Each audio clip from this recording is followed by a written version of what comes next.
Let me tell you another situation the county's aggressively taken on that was brought to my attention shortly after we met here last year, and that is child sex trafficking. You know, it's not a great subject to talk about, and many people think of sex trafficking as happening over there, the third world countries. The fact is that it's a huge business on our own streets right here throughout Los Angeles County and throughout our neighboring counties.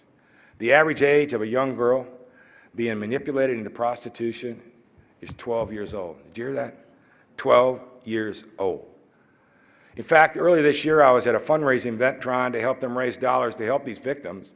And during the event, one of our officers got a text message or a beep or something that said a 10-year-old had just been arrested for prostitution. Unfortunately, gangs are getting more and more active in this area because it is safer and more lucrative than selling guns and drugs, because you can only do that once. The horrific reality is that a young girl can be sold over and over. In fact, I am told that the girls are given quotas each night, often as high as 8 or 10. Fortunately, we have two Wonder Women, I call them, two LA County employees who have brought this issue to my attention and to the world. And I call them my Wonder Women because they're spending countless hours way beyond a regular workday. Everybody says county employees are late, way beyond, to help these girls. Again, these aren't the government employees that you hear about in the media.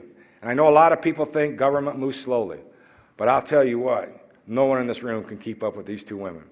In under a year, they have secured funding for a dedicated courtroom so that the girls who are charged with this crime are given the services from wraparound, from housing and mental health, health care, sheriff, probation. Everybody's in the same room.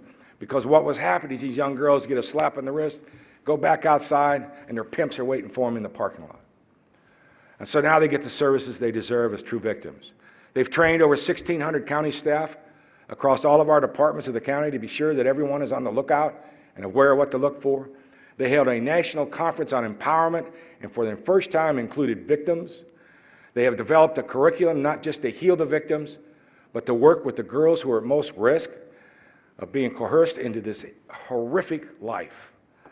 And I want to introduce them, Michelle Guyman and Hanya Cardenas. I know you're out there. Please stand. Give them a big, big round of applause.